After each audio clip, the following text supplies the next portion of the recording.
it's a privilege to speak with someone who exemplifies the key traits that are vital, not just in sports, but also in technology and business, and that is resilience, agility, and leadership. And your journey has been nothing short of all of that. So let me just dive right in, and ask you, Dinesh, resilience is obviously very important in various fields of life, very much so in sports. And as the anchor was just saying, you've seen high highs, whether you're talking about the 2007 T20 World Cup, the 2013 ICC Champions Trophy, and you've also come back from setbacks, very much like a pro. Is there a Dinesh Karthik way of sort of saying mentally strong and some lessons that you pass on to youngsters as a coach now as well? So first of all, I'm a big believer in having one dream, one passion, and running after it. And what I mean by that is, in today's world, the swipe culture is big, so people move on to things very, very quickly. I don't think a lot of the times people have the time to give energy to one thing. And I've seen that a lot with youngsters, where they'll start in a certain profession and they'll keep going. And then the moment the first heartbreak or hardship comes, they just want to jump ship. They feel the grass is greener on the other side. Whereas growing up, my only passion, Ritu, was to play for the country and to play one match. That's all I wanted to do. I got lucky. Played more than 300? I ended up doing that only because the whole feeling of representing the nation. I think when you have a single-minded focus on becoming the best at anything, then the passion that you have towards what you are doing is always the bigger goal. And for that, the smaller moments, the process as they call it, it's a very cliched term, but one that when I look back, I thought my process was always to become the best version / cricketer. And that pushed me every day because, I wasn't the most talented. When I started my journey, I played for the country for the first time. And within the first month, MS Dhoni came in. Now, he is the biggest thing to have happened in Indian cricket. Now, imagine you're a wicketkeeper batsman. You get selected to playing for India. You play one match, you've done okay.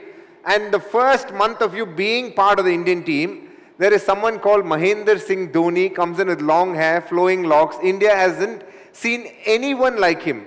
Yes, there was a couple there, a Gavaskar, a Sachin Tendulkar, all of them had their characteristics. But a small towner, somebody from a small place called Ranchi coming in and completely captivating the nation. And he did it in a big way. I feel a lot of the young boys, if they had been in my shoes, would have immediately thought, oh my God, there is MS Dhoni here. Okay, maybe I need to move to badminton. Maybe I need to go and play tennis now. But because I wanted to be the best cricketer, irrespective of whether it was an MS Dhoni there or whether it was Adam Gilchrist there, I wanted to carve my own niche. So I constantly prepared. MS Dhoni became the wicketkeeper. I became the opening batsman. Gambhir came as opening batsman. I became the finisher. So I just found ways to be part of the team. But most importantly, the resilience that you speak about was one of my greatest strengths because I was always like water in a balloon. If you give one poke, I'll come out of that. You give another one, I'll come out of that. I found ways to get out and give the freedom to do whatever I could well. And that, I believe, is one of my strengths, to make the best use of whatever is available. Well, interestingly, Dinesh, earlier, right now, you said important to focus on one thing and not jump from one to the other, while many would say you're a bit of a Swiss knife, right? Going from a wicketkeeper, batsman, to commentator, to coach now. I mean, that's of course on the lighter side, but how do you ensure that you're able to continuously reinvent yourself and make yourself the best in what you're doing? The first thing for me was what my bigger target was, which was to become the best version of myself. It's a very easy line to say, but that would mean getting better at areas that I wasn't good at. For example, when I started playing the sport, fitness wasn't big. It was more like, people used to just come run one round around the ground, just do some exercises like this and they'll start playing. But today, you can take an example of Virat Kohli. I think he is the biggest example of a personality who's used fitness as the only tool to become better than anybody else in the sport. So I was somebody who realized that being fit is very important. So I worked on my fitness. Now, post that, the key became, how do I find a way to get into the Indian team? And I worked in, it's interesting you say today I'm, doing various things, but everything is associated with cricket. I'm still someone who loves the sport, and I want to give back something to the sport. I finished my cricket. Eventually, everybody has to finish when you play a sport. So I came to a stage where, what can I do next? I think because of the work that I put in, I was never probably able to replace an MS Dhoni, but today I am given the opportunity to commentate with the greatest, be it Ravi Shastri, Harsha Bhogli, Sunil Gavaskar, some of the best minds in the game. I have the opportunity to do that. When I finished with RCB, they gave me the opportunity to say, can you become the batting coach? I only feel because of the work that I put in, God somehow finds a way to fit you into things which you believe wouldn't happen. And today, as I sit here, even being a part of the Amazon Web Services, even with some of the most, let's say, financially superior people going around in the country, I'm able to hold a conversation because I did one thing, and I did one thing very well. And I tried one thing as much as I could for the last 20 years, and that is making me sit here today and speak to an event full of very clever people. Well, will you continue to do that one thing for the next 20 years as well? Given your philosophy of sticking to the one thing you most love. If somebody had asked me in 2000 if I knew this is how my career would pan, I would say no. I really don't know. People can't say what they can do tomorrow or day after. I really can't see myself giving you the answer for 20 years, but I would like to think I would do something associated with the sport. My aim right now is to try and become as good a coach as I can be. Now, that is a very selfless profession, I realize, because so long, in many ways, it's very intrinsic. If I play the sport, if I score runs, I'll be in the team. If I don't play well, I won't be in the team, as simple as that. But coaching is not like that. If I go and coach a young boy today, he is going through so much. I can be part of his journey. I can show him what it takes to succeed. But when he is standing in that ground, when he takes guard to bat or to bowl, he is all by himself. He is making decisions all by himself. I am just there at the back supporting like any parent would. But he has to go and do it there. He or she, for that matter, has to go and do it there. So it's a very different profession that I am in today. But I would like to think in the next 20 years I can make an impact in that field. And that is definitely my big goal as I sit here today. All right. One thing you share in common with this room full of AWS people and their clients and other business leaders is agility. That's as critical as it is in sports, as it is in business. T20, for instance, something you've been a master of, it's kind of like speed chess, right? You have to constantly think and you have to constantly react. Just give us a sense of what is the secret sauce to this quick adaptability, this quick thinking, and all of this under high pressure?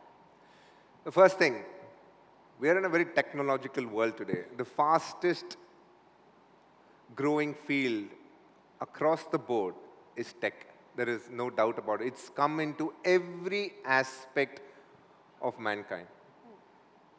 For me, if you had to take the exact synonym of what I've done in cricket, it is to find various spots within my game. So I started as a middle order batsman. Then I had to open because opening became an opportunity for me to get into the team.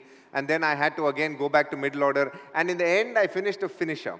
Now, as we sit here today, all of y'all, the one thing that y'all will realize is 5 years ago, what tech was is completely different to what it is today.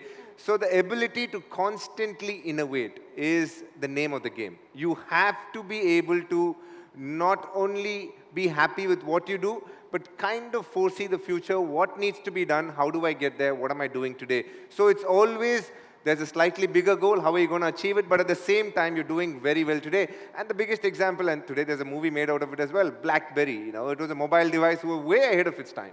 When the Nokias were there, when the smaller phones, Motorola's, Ericsson's were there, BlackBerry was the name of the game. If you had BBM Messenger, you were considered very cool. And they just sat on it, didn't they?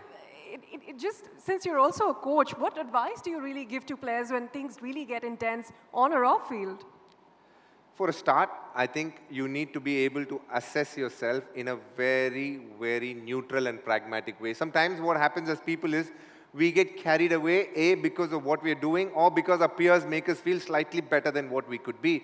The key is to understand and evaluate yourself today, see what's required for you to become the best version of yourself / you trying to compete with whatever is available in the market.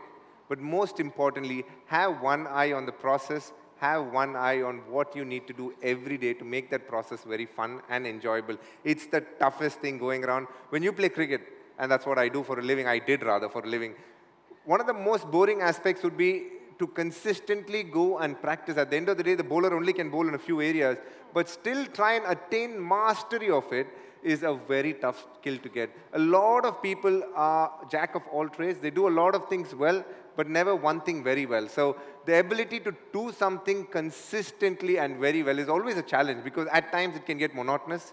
You'd feel like you're just banging against the wall without any response coming towards you. But the key is to go through that. I always feel that, and I always say this as well, I don't know where I found this analogy, but I did. When you do drive on a road, you will always find speed breakers. But if you stop saying there's a speed breaker, life never moves on. You have to find it, just go over it, and then keep moving forward. It loves you too, but you need to cross that speed breaker to get on to the other side. Well, you spoke about how you sort of spent time with Dhoni and all these other players, but what is your own capital cool approach, if I were to ask you?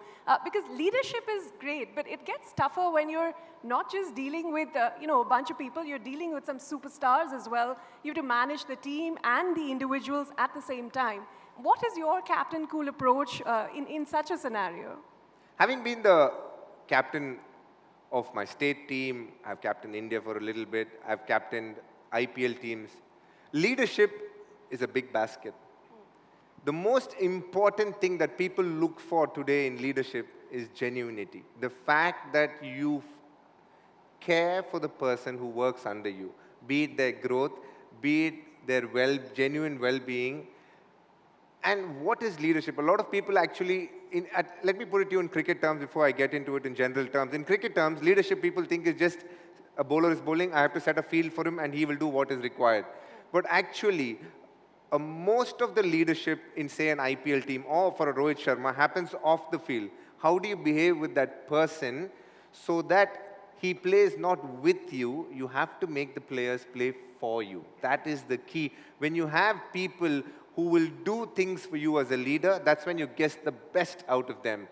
And that I learned from MS Dhoni. He is someone who was a pioneer in leading a group of men. He gave them space, he gave them freedom to work with, and always made them feel like, I'm the big brother there for you. If in doubt, come to me. I'm there for you. I'll try and help you with a solution. But don't feel afraid of me. I am only here to make you better than what you are. And I thought he did that beautifully for a long period of time. And as we sit here today, Rohit Sharma has done that phenomenally well as well. A lot of the young boys resonate with him, feel for him. They want to play for Rohit Sharma. And that comes with the fact that he'll go and have a few meals with them when he has time. In tough moments when they're not doing well, he will back those players. The Indian team in the last 2 years have almost had 10 to 11 similar players playing. There's been a lot of chopping and changing that happened before, but he kind of brought stability to it. The moment you bring stability and you make the person feel wanted and care genuinely for them, you can't fake it. It is a very, very perceptive thing. People who work for you can definitely find out whether they care for you or not. And the moment you lose that trust, what that person can give you as output will reduce exponentially. So you need to care for him and feel for him. Well, who did you care for the most? You spoke about Rohit Sharma, you spoke about MS Dhoni a couple of times. Who's been your favorite captain to play with? I personally have a great equation with Rohit Sharma. He's a similar age as me. I've spent a lot of time off the field with him. I know his family. So I've enjoyed playing under him. But I must admit, MS Dhoni is someone I really enjoyed playing with as well. I admired him for how he was very calm about things. He was tactically very astute, but at the same time, he knew how to get the best out of you. Virat Kohli, people don't realize some of the results that he's got in the test format is quite phenomenal. And he is someone who led by example. So, you have to compare him with the Imran Khans of the world, who had the personality, backed it up with performance, and all he said was, I'm your leader, follow me, I'll be there for you. So 3 different leaders I've played for a long time in the last 15 years, and all 3 very different personalities. But the one thing was they did get the best out of their players. Well, we've spoken about a whole host of things, resilience, agility. What we haven't spoken about is innovation. And I'm not just talking in business, but even in sport. Are there examples of sometimes when you've tried something completely out of whack, completely out of the box, that's worked for you? What's the most innovative thing you've done on the field that's really paid off? As I said, I started as a middle order batsman. I innovated myself into becoming an opener because the slot was available. Gambhir wasn't doing well, so I got in there. But eventually, at the end, when I finished my career, I became a finisher. So around 2016, 2017, I sat with my coach. His name is Abhishek Nair. And we figured out there is no way we can compete with Rohit Sharma and Virat Kohli. They're too strong. I'm not going to get in there. Let's be honest. I mean, it is Rohit Sharma and Virat Kohli. We're talking about two of the best that's ever played the game. Where can Dinesh Karthik find a place in the team? At that point, MS Dhoni was playing. We realized that there is one spot available at number 6.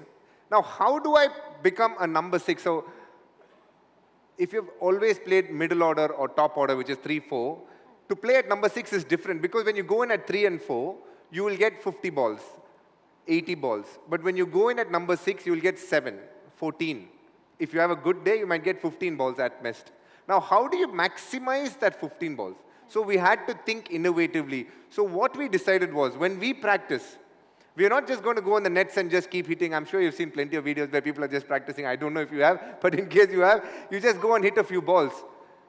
That's not going to help me. Because when I go in, how Virat Kohli practices to how Dinesh Karthik practices can't be the same. He has the time to play 5-10 balls, get set, and then play for another 100 balls. I will go in, I have to hit a boundary within the first 3 balls. Now, I changed up my practice in such a way that instead of playing 20 minutes at a stretch, I played 2 to 3 minutes, 5 sets. So I'll go in, play 6 balls, come outside. I'll drink water. Go back in, play 5-6 balls, again come out. So I did that 5-6 times, wherein every time I go, I start, I have to hit a boundary within the first 5 balls. Slowly that 5 became 4, eventually 4 became 3. Even today I can only hit 1 boundary in the first 3 balls. There are better players than that for sure. So I had to find a way to practice innovatively. The key is to understand what is required for that slot, to have the awareness around it. And the second part is, how do you execute that in your day-to-day activity? Once you're able to figure out what the process is for that, then you follow through with the trust and belief that what you see today, what you practice today, will come out when you go and play the match. And touch wood, I think towards the end of my career, I did do something good enough for myself. But do you think over time, has it paid off to play by the playbook? Or, be more innovative? What has paid off in the long run, you think? Don't play by the book, guys. It's very boring. Trust me. Life is a lot more interesting if you find innovative ways of doing it. But the key is to understand what your main goal is and then break down the process and create the process yourself. But knowing what the end goal you want to reach and create the process yourself. Only when you think, now, as you sit here, you want a solution for a problem, it's very hard to get straight away. But what you can do is either use your leaders for help or find a process that is creative enough, interesting enough to get there. But the most important thing, you have to follow it through every day because there will be times when it'll throw you a curveball and you have to have the courage to face it head on. If you're going to run away from it, then it's always a tougher hill to climb. Well, another thing that's very important in cricket, as it is in business, is team spirit. But, at the same time, that one winning catch or that last, sixer that really clinched the match is equally important. How do you balance that, nurturing the team spirit within the team and also letting those stars also shine? The first thing when you sit as a group of people is identifying that every individual, as we sit here today, there's a room full of 300 people, every person is very different. The next part comes understanding what the vision is. So you have to put a vision board, if you had to put a vision board, understanding what are the qualities you expect as a team. And then jotting that down, figuring out how do you imbibe those qualities. Now, in those qualities that we have earmarked, certain people will possess certain qualities, but every person will lack in a quality or two. Now, how do you get the team to understand what the vision is and how do they behave in day-to-day life to make sure whatever pointers we have given ourselves as a team to achieve that? The moment there is an honesty towards what we want to achieve as a team is done, the next part will be how do we live and breathe that during the time that we are together? One of the toughest aspects of IPL is the fact that it's a 2-month tournament. We play for about 60 days, but we only assemble 10 days before. If you play for India, if you play for your domestic team, you hang around for about 10 months of the year. So when you have longer time, then you're always able to build the team culture, as they call it. You're able to build a stronger vision. And even if you falter at different places, you can always pick each other up to move in a direction that is meant to be. In IPL, because the time frame is so short, add to the fact that you have 2 West Indians, 3 New Zealanders, and 3 Sri Lankans who are very different in personality and culture. To bring all of them together is the hardest task. And that's why you see teams that have continued with the same set of players with very minimal changes, more often than not, achieve success for longer periods of time. And the teams which don't gel together always find it, because they could have set a vision board. Everybody can sit in front of a board and write down what they feel like. But to live and breathe that every day is a task on its own. And that becomes very tedious if you don't gel well enough. And I really wish that if the time frame is long enough and the vision is clear enough, definitely things will fall in place. Was that always easy when you were playing T20, given that people were coming from diverse teams, diverse backgrounds? There were some superstars, there were some average performers. How were they all gelling together? Was it that easy? It's never easy, I can tell you that. Because the moment you bring different cultures into the picture, the first thing, the value systems are very different. Each person values a certain aspect very differently to someone from a very different part of the world. Even in India, as we sit here today, I can promise you, I'm a South Indian, I'm from Tamil Nadu, I have very different belief systems to people from Punjab. It is obvious, but obvious. It is going to be there. So when you bring in a room full of people from different parts of India, straight away that itself is a challenge. Now add to the fact that there's a West Indian who only wakes up at 3 o'clock in the afternoon. How do you, connect with those people? So it takes time. You take a New Zealander, he's awake at 4:30 in the morning because the time difference is so bad. By the time he gets to the normal timelines of India itself, the tournament has started. So just to bring all of these people together in one room, make their heart beats towards one goal that they have, is one of the biggest challenges of any IPL team. And teams which are able to have a good culture, good vision, and again, as I said, it starts from day-to-day activities, how you behave in breakfast, how you behave in normal walks of life.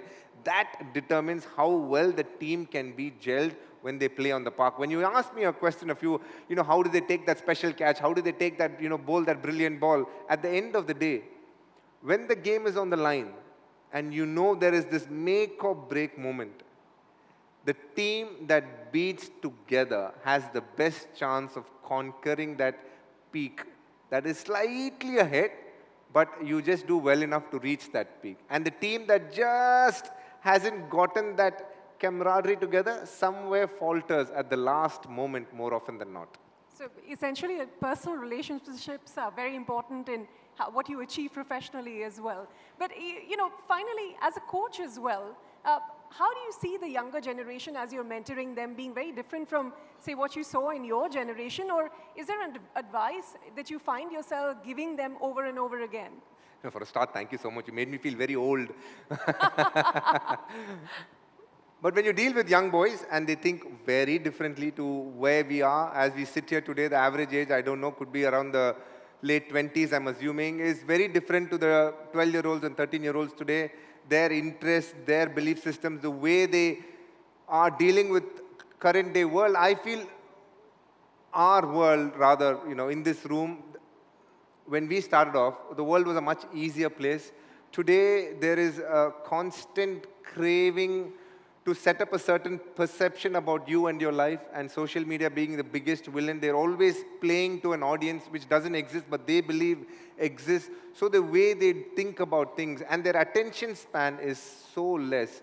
So you have to be able to put whatever you want to say. If I go and tell a young boy today about playing a cover drive, I have to say whatever I can in the most concise way possible. I have probably a time frame about a minute to 75 seconds to explain what I want for him to believe what I have to say. The moment I cross that, he's distracted. There's something else in his mind. There's something else to look forward to. So the challenge is to connect with these boys, to make them feel like you're empathetic and you feel for that person. At the same time, you get the message across as to what needs to be done in the most concise way. But the most important thing is sharing the knowledge and experience in the most honest way possible. Because the one thing the younger generation are very good at is they're very perceptive. They have a feel and pulse for people that are probably much more than the previous generations, because they constantly judging everything and they feel very judged, so they're very sensitive. So when you're dealing with a lot of the younger ones, you need to understand to speak from a place which is very empathetic. If you're condescending, it can be a challenge. Dinesh, thank you. What a wonderful conversation it's been. There's so much to take away. Thank you for candidly answering all the business questions, all the cricket questions. I'm sure there are many, many more, but we appreciate your time here today. Thank you very much, Dinesh. Thank you.